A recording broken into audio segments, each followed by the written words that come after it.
നമസ്കാരം. വാർത്താമഴയിലേക്ക് വിശദമായി ഇപ്പോൾ വരുന്നൊരു വാർത്തയിലേക്ക്. ആദ്യം കോഴിക്കോട് പേരാമ്പ്രയിൽ CPIM പ്രവർത്തകന് വെട്ടേറ്റു. CPIM പ്രവർത്തകനായ ദിനേശനാണ് വെട്ടേറ്റത്. 3 അംഗ സംഘമാണ് ആക്രമണം നടത്തിയത്. അജി കുഞ്ഞുമോനുണ്ട് ഇപ്പോൾ കോഴിക്കോട്. അജീത്, ആരാണ് ആക്രമിച്ചത് എന്നതിൽ വ്യക്തത വന്നിട്ടുണ്ടോ? എന്തൊക്കെയാണ് വിവരങ്ങൾ അജി? ഡോക്ടർ ഉന്മേഷ്, ഈ 3 അംഗ സംഘം ബൈക്കിലെത്തിയാണ് ഇത്തരത്തിലൊരു ആക്രമണം നടത്തിയതെന്നാണ് ഇപ്പോൾ ലഭിക്കുന്ന വിവരം. ഈ മേഖലയിൽ BJP CPM സംഘർഷം കുറച്ച് നാളുകൾക്ക് മുൻപ് ഉണ്ടായിരുന്നു. അന്ന് BJP പ്രവർത്തകരെ ആക്രമിച്ച കേസിലെ പ്രതി കൂടിയായിരുന്നു ഇന്ന് വെട്ടേറ്റ കടിയങ്കാട് മുത്തപ്പൻചായിൽ ദിനേശൻ എന്ന ആൾ. ഇദ്ദേഹത്തിന് പേരാമ്പ്രയിൽ, അത് ഈ പറഞ്ഞ സ്ഥലത്ത് ഒരു പൂജാ ദ്രവ്യങ്ങൾ വിൽക്കുന്ന ഒരു കടയാണ് നടത്തുന്നത്. അപ്പോൾ ആ കടയടച്ച് തിരിച്ച് വീട്ടിലേക്ക് വരുന്ന വഴിയാണ് ഈ ബൈക്കിലെത്തിയ 3 അംഗ സംഘം ഈ ദിനേശിനെ വെട്ടുന്നത്. ഞാൻ നേരത്തെ സൂചിപ്പിച്ചതുപോലെ തന്നെ മേഖലയിൽ BJP ഒപ്പം തന്നെ CPM പ്രവർത്തകർ തമ്മിൽ ഒരു വാക്കേറ്റവും സംഘർഷമൊക്കെ കുറച്ച് നാളുകൾക്ക് മുൻപ് ഉണ്ടായിരുന്നു. അന്ന് BJP പ്രവർത്തകന്റെ കൈക്ക് ഇടിച്ച് പരിക്കേൽപ്പിച്ച കേസിൽ പ്രതി കൂടിയാണ് ദിനേശൻ. ഏതായാലും ദിനേശന് സാരമായ പരിക്കുകൾ തന്നെ ഉണ്ട്. ആദ്യം പേരാമ്പ്രയിലെ സ്വകാര്യ ആശുപത്രിയിൽ പ്രവേശിപ്പിച്ച് പിന്നീട് കോഴിക്കോട് മെഡിക്കൽ കോളേജ് ആശുപത്രിയിലേക്കാണ് ദിനേശിനെ മാറ്റിയിരിക്കുന്നത്. മുൻപ് ആക്രമിച്ചത്, അതായത് BJP പ്രവർത്തകനെ ആക്രമിച്ചതിനുള്ള വൈരാഗ്യമാണോ ഇത്തരത്തിലുള്ള അക്രമത്തിൽ, ഇന്ന് നടന്ന അക്രമ സംഭവത്തിന് പിന്നിൽ എന്നുള്ള സംശയം പോലീസിനെ സംബന്ധിച്ചിടത്തോളം ഉണ്ട്. ഏതായാലും ഈ വിഷയവുമായി ബന്ധപ്പെട്ട പോലീസ് ഇപ്പോൾ അന്വേഷണവും ആരംഭിച്ചിട്ടുണ്ട്. ദിനേശിനെ കോഴിക്കോട് മെഡിക്കൽ കോളേജ് ആശുപത്രിയിൽ പ്രവേശിപ്പിച്ചു. ഇന്ന് വൈകിട്ട് 7 മണിയോടുകൂടെയാണ് ഇത്തരത്തിൽ ഒരു അക്രമ സംഭവം നടക്കുന്നത്. ഡോക്ടർ ഉന്മേഷ്. ശരി, അജി കുഞ്ഞുമോനാണ് വിവരങ്ങൾ നൽകിയത് കോഴിക്കോട് നിന്ന്. ഫരീദാബാദിൽ കെമിക്കൽ ഫാക്ടറിയിൽ തീപിടുത്തം. 42 പേർക്ക് പരിക്കേറ്റു. നിരവധി വാഹനങ്ങൾ കത്തി നശിച്ചു. തീയണയ്ക്കാനുള്ള ശ്രമം ഇപ്പോഴും തുടരുകയാണ്. PR അരവിന്ദ് വിവരങ്ങളുമായി ഡൽഹിയിൽ നിന്ന്. അരവിന്ദ്, ആരുടെയെങ്കിലും പരിക്ക് ഗുരുതരമാണോ? എന്തൊക്കെയാണ് ഏറ്റവും ഒടുവിൽ ലഭിക്കുന്ന വിവരങ്ങൾ? അരവിന്ദ്. ഉന്മേഷ്, 10 പേരുടെ നില ഗുരുതരമെന്നതാണ് ഇപ്പോൾ പോലീസ് വ്യക്തമാക്കുന്നത്. വൈകുന്നേരം 6 മണിയോടുകൂടിയാണ് ഹരിയാനയിലെ ഫരീദാബാദിലെ കെമിക്കൽ ഫാക്ടറിയിൽ ഒരു സ്ഫോടനം ഉണ്ടാവുകയും ആ സ്ഫോടനം ഒരു തീപിടുത്തത്തിന് കാരണമാവുകയും ചെയ്തത്. സെക്ടർ 24ലാണ് ഈ സംഭവം നടക്കുന്നത്. 42 പേർക്ക് ഈ തീപിടുത്തത്തിൽ പരിക്കേറ്റു എന്നതും പോലീസ് വ്യക്തമാക്കുന്നുണ്ട്. പക്ഷേ ഇതിൽ 10 പേരുടെ നില ഗുരുതരമാണ്. ഇവരെ സമീപത്തെ ആശുപത്രിയിൽ പ്രവേശിപ്പിച്ചിട്ടുണ്ടെന്നും ഇവർക്ക് മതിയായ ചികിത്സ നൽകി വരികയാണെന്നതാണ് ഇപ്പോൾ പോലീസ് വ്യക്തമാക്കുന്നത്. അതേസമയം തീപിടുത്തത്തിന്റെ കാരണം എന്തെന്ന് ഇതുവരെ കണ്ടെത്തുവാൻ സാധിച്ചിരുന്നില്ല. ഒരു സ്ഫോടനം ഉണ്ടായി എന്നതാണ് ആദ്യം ആ ദൃക്സാക്ഷികൾ വ്യക്തമാക്കുന്നത്. അതിനുശേഷമാണ് വലിയൊരു തീപിടുത്തം ഉണ്ടാവുകയും ഈ സമീപത്തുള്ള വാഹനങ്ങളടക്കം കത്തി നശിക്കുന്ന ഒരു സാഹചര്യമാണ് ഉണ്ടായത്. ഈ ഫാക്ടറിക്ക് പുറത്തായി ഏകദേശം 30ഓളം ഡ്രമ്മുകളിൽ രാസവസ്തുക്കളും സൂക്ഷിച്ചിരുന്നു. ഇത് തീപിടുത്തത്തിന്റെ വ്യാപ്തി വർദ്ധിപ്പിക്കുവാനും കാരണമായി. എന്തായാലും 42 പേർക്കാണ് ഇപ്പോൾ പരിക്കേറ്റിരിക്കുന്നത്. ഇവർക്ക് ഇപ്പോൾ ചികിത്സ നൽകുന്നു. അതേസമയം 10 പേരുടെ നില ഗുരുതരമാണ്. ഉന്മേഷ്. ശരി, PR അരവിന്ദാണ് ഡൽഹിയിൽ നിന്ന് വിവരങ്ങൾ നൽകിയത്. അവയവദാനത്തിൽ പുതുചരിത്രം തീർത്ത് യാത്രയായ ആലിൻ ഷെറിൻ എബ്രഹാമിന്റെ പത്തനംതിട്ട മല്ലപ്പള്ളിയിലെ വീട്ടിലെത്തി മുഖ്യമന്ത്രി പിണറായി വിജയൻ. അവയവദാനത്തിന് പിന്നാലെ ആലിൻ ഷെറിൻ എബ്രഹാമിന്റെ പേരിൽ സമൂഹമാധ്യമങ്ങളിലൂടെ സാമ്പത്തിക തട്ടിപ്പിനും ശ്രമം നടന്നു. ദാനം ചെയ്ത അവയവം മാറ്റിവെക്കാൻ സാമ്പത്തിക സഹായം തേടി വ്യാജ പ്രചാരണം നടക്കുന്നു എന്നാണ് കുടുംബത്തിന്റെ പരാതി. മസ്തിഷ്ക മരണം സംഭവിച്ചതിനെ തുടർന്ന് 4 അവയവങ്ങൾ ദാനം ചെയ്ത 10 മാസം പ്രായമുള്ള ആലിൻ ഷെറിൻ എബ്രഹാമിനെ സംസ്ഥാന സർക്കാരിന്റെ ഔദ്യോഗിക ബഹുമതികളോടെ സംസ്കരിച്ചത് ഇന്നലെയാണ്. പിന്നാലെയാണ് മുഖ്യമന്ത്രി കുടുംബത്തെ സന്ദർശിച്ചത്. മുഖ്യമന്ത്രിക്കൊപ്പം ആരോഗ്യമന്ത്രി വീണ ജോർജും പത്തനംതിട്ട ജില്ലാ സെക്രട്ടറി രാജു എബ്രഹാമും അടക്കമുള്ളവർ ഉണ്ടായിരുന്നു. 10 മിനിറ്റിലധികം മുഖ്യമന്ത്രി കുടുംബത്തോടൊപ്പം ചെലവഴിച്ചു. അതിനിടെ ആലിൻ ഷെറിൻ എബ്രഹാമിന്റെ അവയവദാനത്തിന്റെ പേരിൽ സമൂഹമാധ്യമങ്ങളിലൂടെ സാമ്പത്തിക തട്ടിപ്പിന് ശ്രമം നടക്കുന്നുണ്ട്. ദാനം ചെയ്ത അവയവം മാറ്റിവെക്കാൻ സാമ്പത്തിക സഹായം തേടി വ്യാജ പ്രചാരണം നടക്കുന്നുവെന്ന് ആലിന്റെ കുടുംബം ആരോപിച്ചു. ഞങ്ങളാരോടും പണം ചോദിച്ചിട്ട് ചിലർ വ്യാജ പ്രചരണം നടത്തുന്നത് കേട്ടു. ഞങ്ങളുടെ കുട്ടിയുടെ ഡൊണേറ്റ് ചെയ്ത അവയവങ്ങൾ അത് മറ്റുള്ളവർക്ക് ശരീരത്തിൽ തുന്നിപ്പിടിപ്പിക്കാൻ വേണ്ടി പണം ഇല്ല, അതുകൊണ്ട് ആ പണം ലഭിക്കണം എന്ന് പറഞ്ഞ് ഫേക്ക് ID ഫേസ്ബുക്കിലോ എന്നാണ് മനസ്സിലാക്കിയത് എവിടേക്കോ പണം ആവശ്യപ്പെട്ടിട്ടുണ്ട്. കാർഡ് ഇറങ്ങിയിട്ടുണ്ട്. കഴിഞ്ഞ 5-ന് കോട്ടയം പള്ളത്തുണ്ടായ വാഹനാപകടത്തെ തുടർന്നാണ് പത്തനംതിട്ട മല്ലപ്പള്ളി വാലുമണ്ണിൽ അരുൺ എബ്രഹാമിന്റെയും ഷെറിൻ ആൻഡ് ജോണിന്റെയും ഏക മകളായ ആലിന് മസ്തിഷ്ക മരണം സംഭവിച്ചത്. 24 പത്തനംതിട്ട. കളം മാറ്റത്തിന്റെ തിരഞ്ഞെടുപ്പ് കാലം.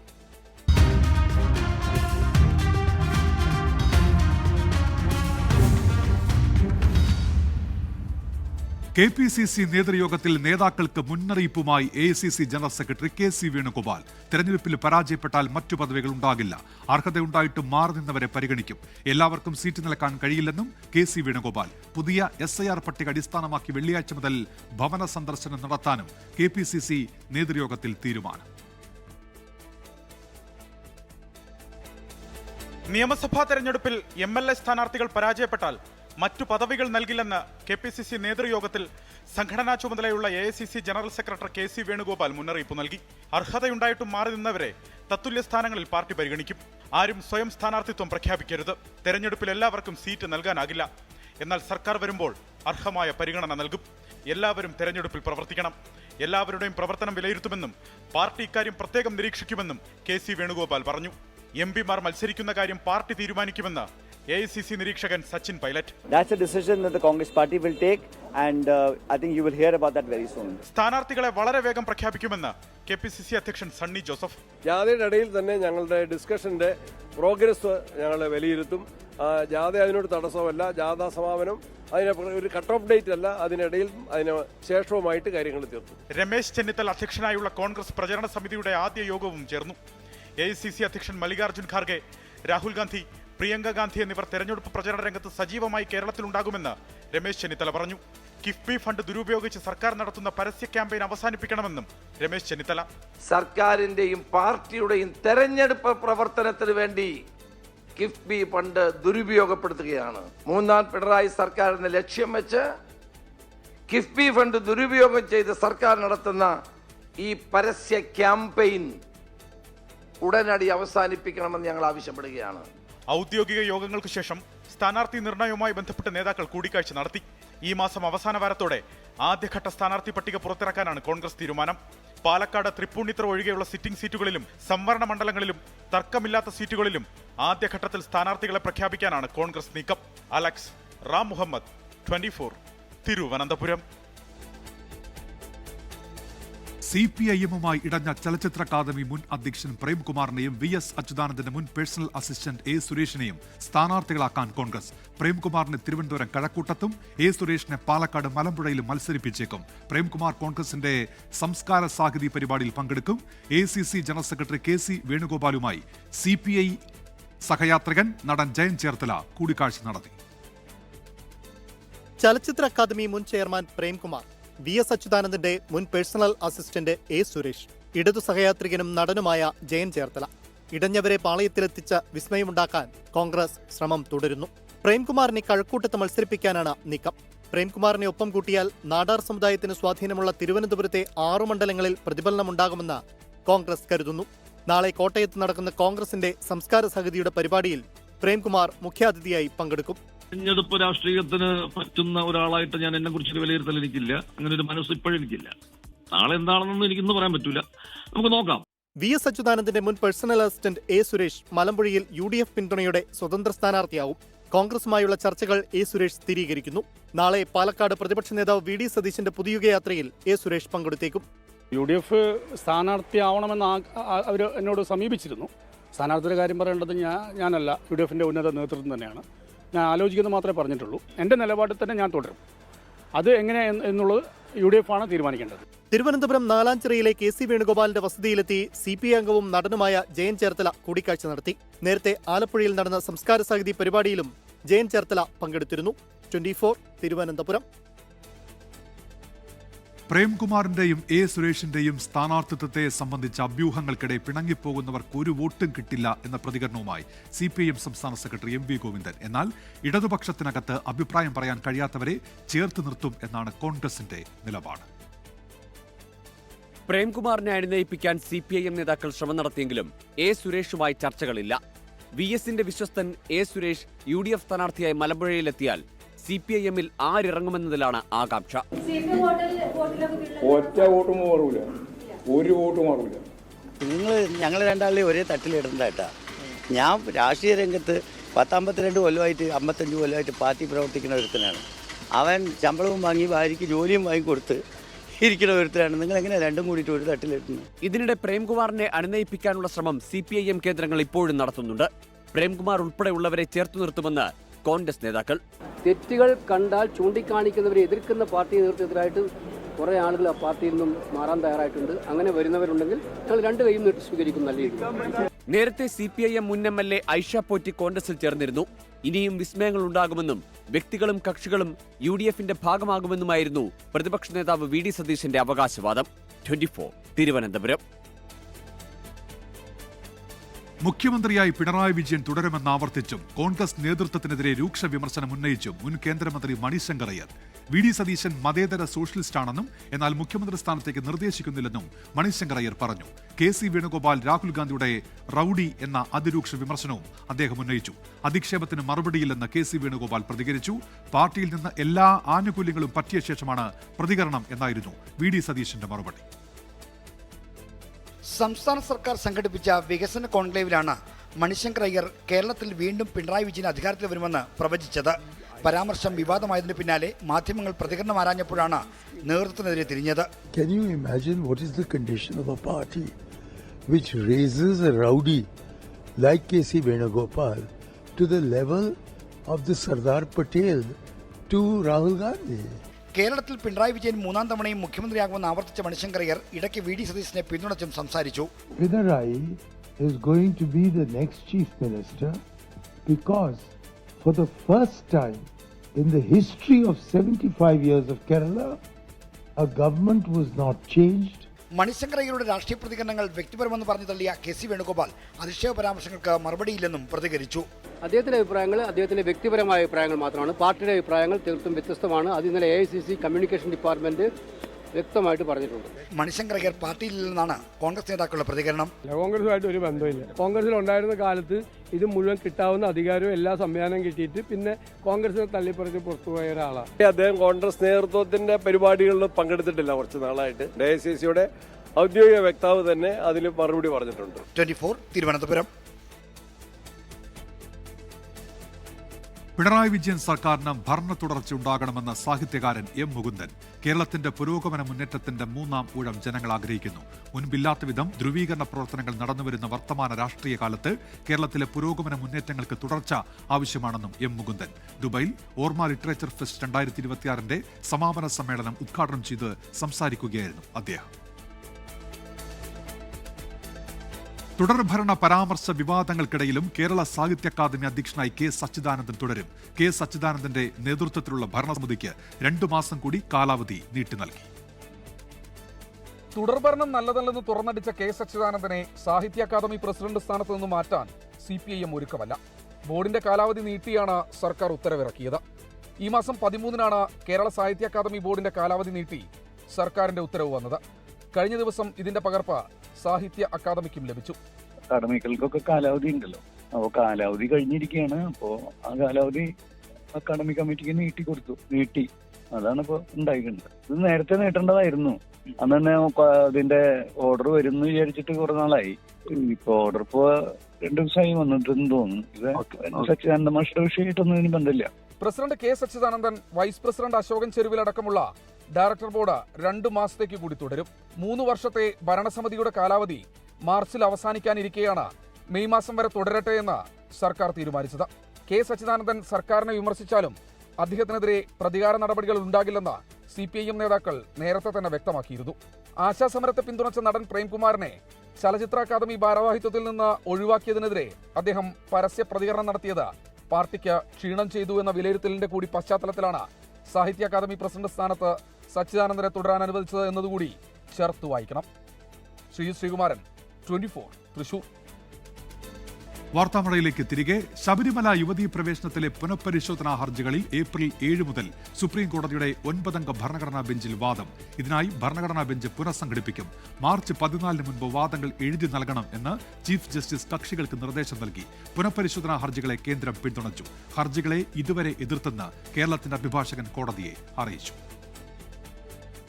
ശബരിമല യുവതീ പ്രവേശനം ഉൾപ്പെടെ മതസ്വാതന്ത്ര്യവുമായി ബന്ധപ്പെട്ട സങ്കീർണ വിഷയങ്ങൾ പരിഗണിക്കാനുള്ള 9-അംഗ ബെഞ്ച് പുനഃസംഘടിപ്പിക്കും.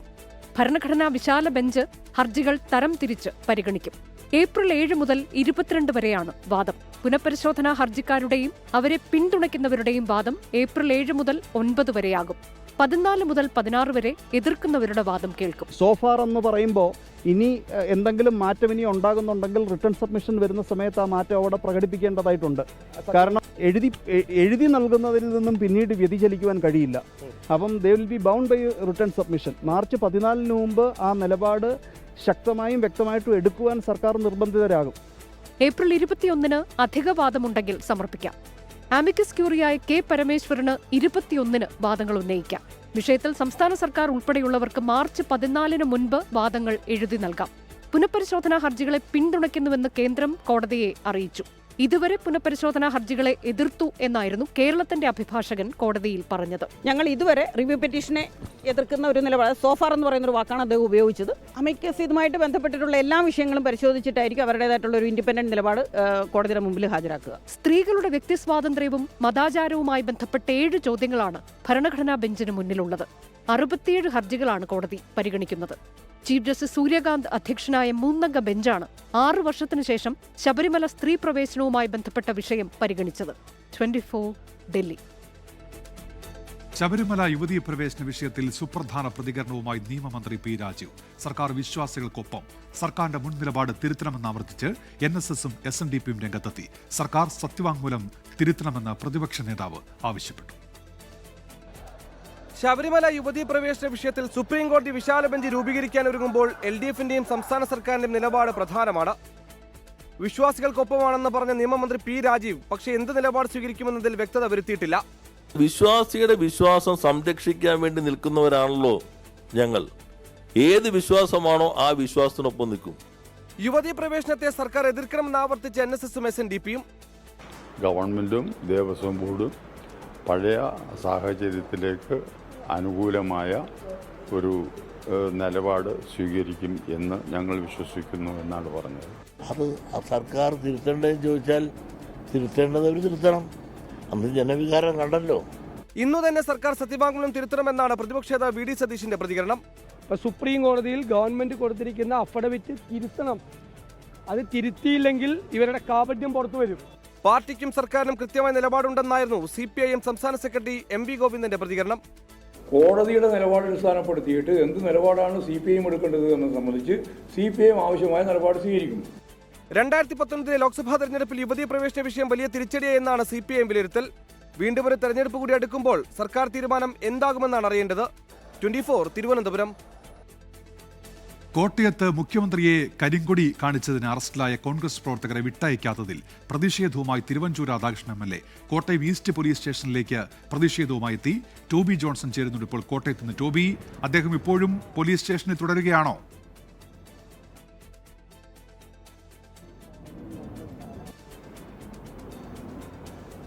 കോട്ടയത്ത് നേരത്തെ മുഖ്യമന്ത്രിയെ യൂത്ത് കോൺഗ്രസ് പ്രവർത്തകർ കരിങ്കൊടി കാണിച്ചിരുന്നു. സ്വർണ്ണ കൊള്ളക്കേസുമായി ബന്ധപ്പെട്ട് വലിയ പ്രതിഷേധം യൂത്ത് കോൺഗ്രസ് ഉയർത്തുന്നതിനിടയിലാണ് മുഖ്യമന്ത്രിക്ക് നേരെ കരിങ്കൊടി പ്രതിഷേധം ഉണ്ടായത്. ആ കരിങ്കൊടി പ്രതിഷേധവുമായി ബന്ധപ്പെട്ട് അറസ്റ്റിലായവരെ ഇതുവരെ പോലീസ് വിട്ടയച്ചിട്ടില്ല. അതിലാണ് ഇപ്പോൾ MLA തിരുവഞ്ചൂർ രാധാകൃഷ്ണൻ പ്രതിഷേധിക്കുന്നത്. അദ്ദേഹം കോൺഗ്രസ് പ്രവർത്തകർക്കൊപ്പം പോലീസ് സ്റ്റേഷനിലേക്ക് എത്തുകയായിരുന്നു. പ്രവർത്തകരെ വിട്ടയക്കണമെന്ന് അദ്ദേഹം ആവശ്യപ്പെട്ടു. കോട്ടയം ഈസ്റ്റ് പോലീസ് സ്റ്റേഷനിലാണ് തിരുവഞ്ചൂർ രാധാകൃഷ്ണൻ MLAയുടെ നേതൃത്വത്തിൽ പ്രതിഷേധം നടക്കുന്നത്. ഇന്ന് മുഖ്യമന്ത്രി കോട്ടയത്ത് എത്തിയപ്പോഴായിരുന്നു യൂത്ത് കോൺഗ്രസ് പ്രവർത്തകരുടെ കരിങ്കൊടി പ്രതിഷേധം മുഖ്യമന്ത്രിക്ക് നേരെ ഉണ്ടായത്. ആ യൂത്ത് കോൺഗ്രസ് പ്രവർത്തകരെയാണ് പോലീസ് അറസ്റ്റ് ചെയ്തത്. അവരെ ഇതുവരെയും വിട്ടയച്ചിട്ടില്ല. അതിൽ പ്രതിഷേധിക്കുകയാണ് ഇപ്പോൾ MLA ആയ തിരുവഞ്ചൂർ രാധാകൃഷ്ണൻ. കോൺഗ്രസ് പ്രവർത്തകരും അദ്ദേഹത്തോടൊപ്പമുണ്ട്. പ്രകടനമായിട്ടാണ് കോൺഗ്രസ് പ്രവർത്തകർ ഇപ്പോൾ പോലീസ് സ്റ്റേഷനിലേക്ക് എത്തിയത്. MLAയുടെ നേതൃത്വത്തിൽ പ്രതിഷേധം തുടരുകയാണ്. വാർത്തയിലേക്ക് തിരികെ എത്താം. LDF വികസന മുന്നേറ്റ ജാഥയ്ക്കിടെ CPIM സംസ്ഥാന സെക്രട്ടറി MV ഗോവിന്ദന് പെൻഷൻ പണം നൽകിയത് പാർട്ടി പറഞ്ഞിട്ടെന്ന പ്രസ്താവന തിരുത്തി കോഴിക്കോട് സ്വദേശി മൊയ്തി. പാർട്ടിയോടുള്ള അനുഭവം കൊണ്ടാണ് തുക കൈമാറിയതെന്ന് മൊയ്തി പറഞ്ഞു. സംഭവത്തെക്കുറിച്ച് അറിയില്ലെന്ന് മന്ത്രി PM മുഹമ്മദ് റിയാസ്. LDF യാത്ര ആളുകളെ ചിരിപ്പിക്കുന്ന യാത്രയായി മാറിയെന്ന് KK രമ MLA. പെൻഷൻ കിട്ടിയ പൈസ ഇപ്പോ UDF വന്നാലും കിട്ടൂല. നിങ്ങൾ തന്നെ വരണം.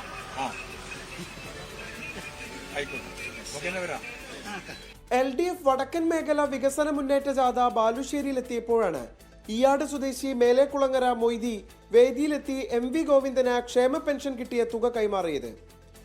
വീഡിയോയ്ക്ക് സോഷ്യൽ മീഡിയയിൽ വലിയ വിമർശനങ്ങൾ ഉണ്ടായതിന് പിന്നാലെയാണ് മൊയ്ദിയുടെ തുറന്നുപറച്ചിൽ പ്രചരിച്ചത്. നേതാക്കൾ ആവശ്യപ്പെട്ടതനുസരിച്ച് തുക കൈമാറിയെന്നാണ് മൊയ്ദി വീഡിയോയിൽ പറയുന്നത്. പണം തിരികെ നൽകുമെന്നും നേതാക്കൾ ഉറപ്പു നൽകി. ഞാൻ വേറെയുള്ള നേതാക്കന്മാരെല്ലാം കൂടി പറഞ്ഞ് അയാളെ എതിർത്ത് കൊടുക്കാണ്ട് ഇങ്ങോട്ട് തന്നെ തിരിച്ചു തരുമെന്ന്. ഞാൻ അങ്ങനെ കൊടുത്ത് തിരിച്ചു തരികയും ചെയ്തു. സംഭവം വിവാദമായതോടെ മൊയ്ദി വീണ്ടും നിലപാട് മാറ്റി.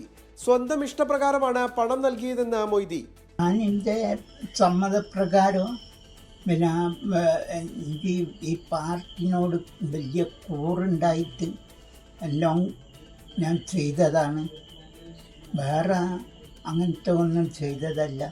സംഭവം ശ്രദ്ധയിൽപ്പെട്ടിട്ടില്ലെന്ന് മന്ത്രി മുഹമ്മദ് റിയാസും LDF യാത്ര പ്രഹസന യാത്രയായി മാറിയെന്ന് KK രാമ MLAയും പ്രതികരിച്ചു. വികസന മുന്നേറ്റ ജാഥ യഥാർത്ഥത്തിൽ പ്രഹസനമായി മാറുകയാണ്. ഇതെനിക്കറിയില്ല, ഞാനത് എൻ്റെ ശ്രദ്ധയിലില്ല പറഞ്ഞ കാര്യം. 24 കോഴിക്കോട്. ആറ്റുകാൽ പൊങ്കാലയോടനുബന്ധിച്ച് അധിക ട്രെയിൻ സർവീസുകൾ അനുവദിച്ചു. എറണാകുളം, നാഗർകോവിൽ, തിരുവനന്തപുരം റൂട്ടിലാണ് അധിക സർവീസുകൾ.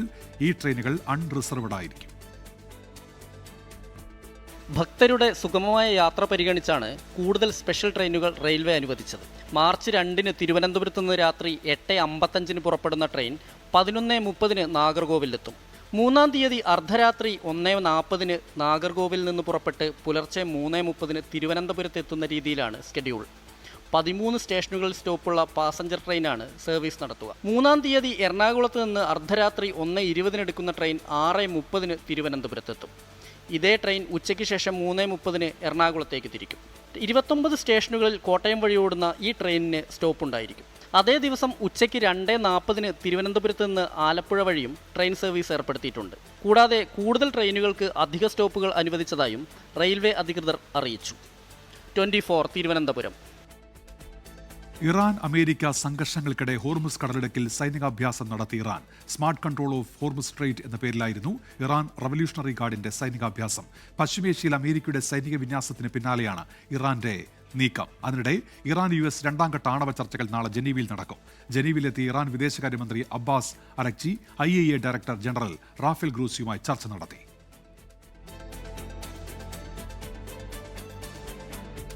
ബുള്ളറ്റിൻ പൂർത്തിയാകുന്നു. നമസ്കാരം.